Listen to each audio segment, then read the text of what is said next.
It's Jason Bradford here from the Terror Express, and I'd like to take a minute or so to discuss Evil Dead Burn, because I want to take it to a different aspect. And there are going to be some major spoilers here, so if you don't like spoilers, if you haven't seen the movie yet, pause now. Let's start with Sam Raimi. In the original Evil Dead, he was famous for his practical effects on a low budget. When did he sell his soul to the CGI devil? Because there's way too much CGI in this film for me to enjoy. And a lot of fans are talking about how brutal it is, and how it's the most brutal and the most terrifying of the franchise. It is no more brutal than any of the previous films. To me, the 2013 unrated version still holds the highest rank for brutality, and some of the best Deadites. I feel like the Deadites have gotten less scary and a little more sleek. Are they trying to make them like sexy monsters? Because in Burn, they're not scary at all. There's nothing special about them. Even their eyes are CGI on the close-ups. They do take this to a few places where the other ones didn't. Like at the very end, there's a post-credit scene with a little girl who's probably about, I would say, between 9 and 11 years old, who is killed by a Deadite.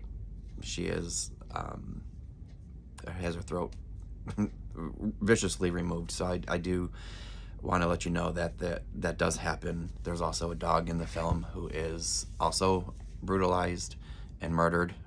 This scene, just so you're prepared, takes place at the dinner table, where one of the lead characters kills the dog with a dinner fork, stabs him repeatedly. So just beware of those two things, that there is brutality against children and animals in this film. However, another cool aspect is that the dog does come back as a Deadite, so that's new and fresh.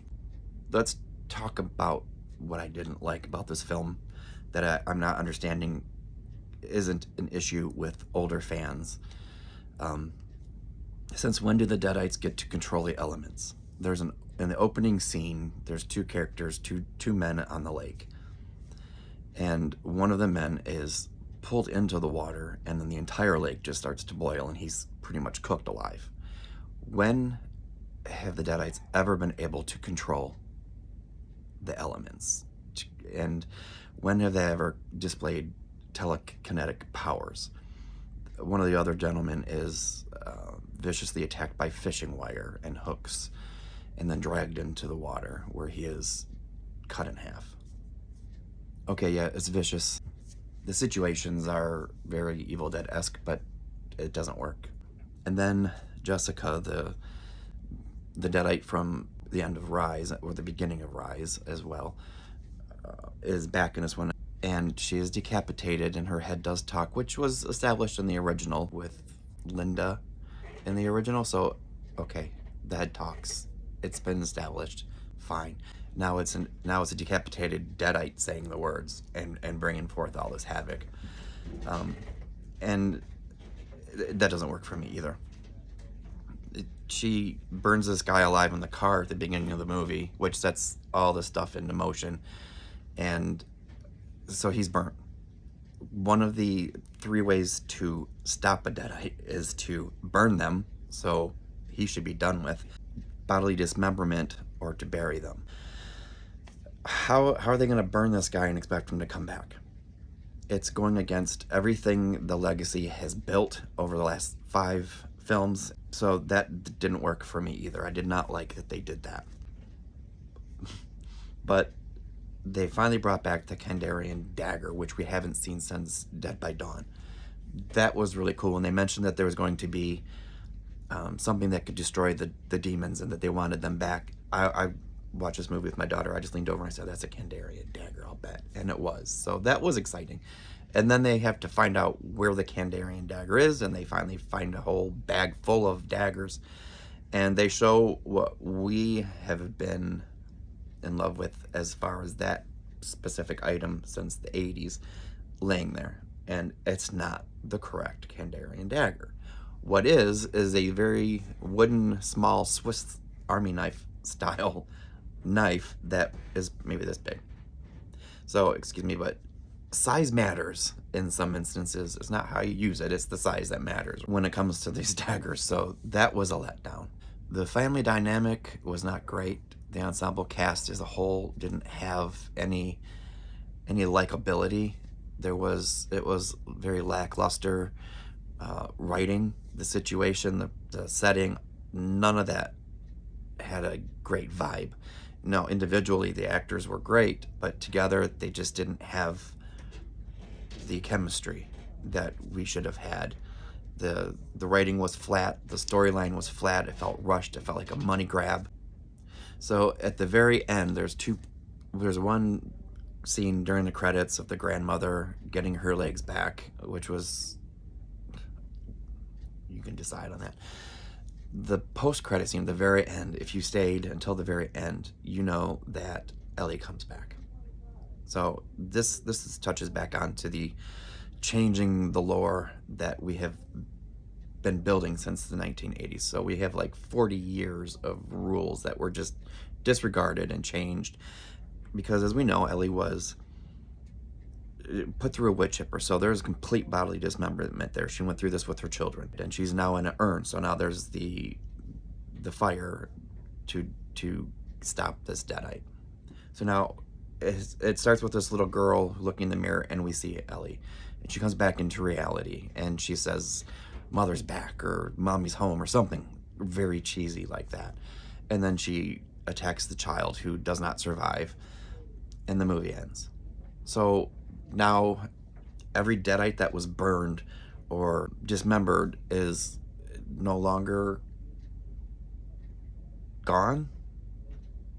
So does this mean that we're going to get to see Linda again, and we're going to get to see Shelley again, or Ed, or Henrietta, or any of these characters that from the early films we watched get dispatched? The whole storyline is just now completely disrespected. I feel like the people who are raging on this movie, saying it's the best one made, are a younger audience who may not have seen The Evil Dead prior to, say, the mid-90s, late 90s. So that's where I'm curious.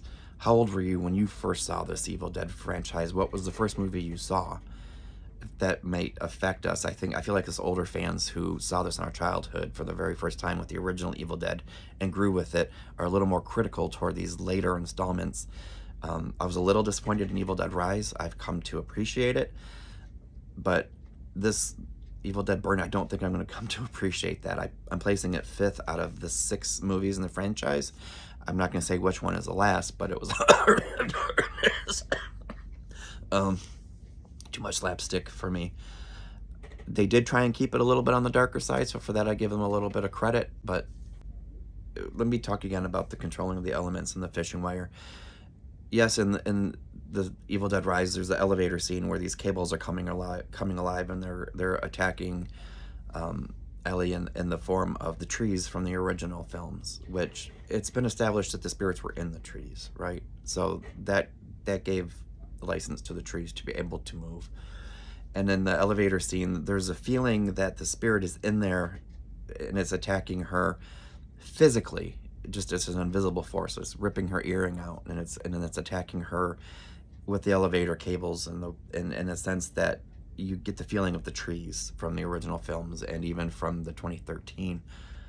Whereas the fishing line, it was Jessica using telekinetic power. She's controlling it with her mind. That's the sense that you get. So again, it ties into, when did that happen? Was there ever a passage in any of the Evil Dead movies where they showed in the Book of the Dead where that was a possibility? What I would love to see going forward in another one, I know Evil Dead Wrath has finished shooting, so we're going to get it or not, but I would love some Army of Darkness characters, even though that was my least favorite in the franchise. I mean, we had winged serpents and witches and monsters, and looking back at the Deadites in the first one, they were terrifying to look at. And then in the sequel, Henrietta and Ed, we had creatures that were more monstrous, where Evil Dead 2013, they kept them looking scary and they were brutal. Like Natalie was, I think, one of the most evil looking Deadites in the franchise when she had those nails in her face. And then Evil Dead Rise, they created the mother and the two children, this monster. So there were still monstrous aspects to Rise. But then we get Evil Dead Burn, and did you find them terrifying? Their voices were very predictable. They were sleek. They weren't scary looking. They weren't monstrous and terrifying or evil. And their lines were kind of lackluster.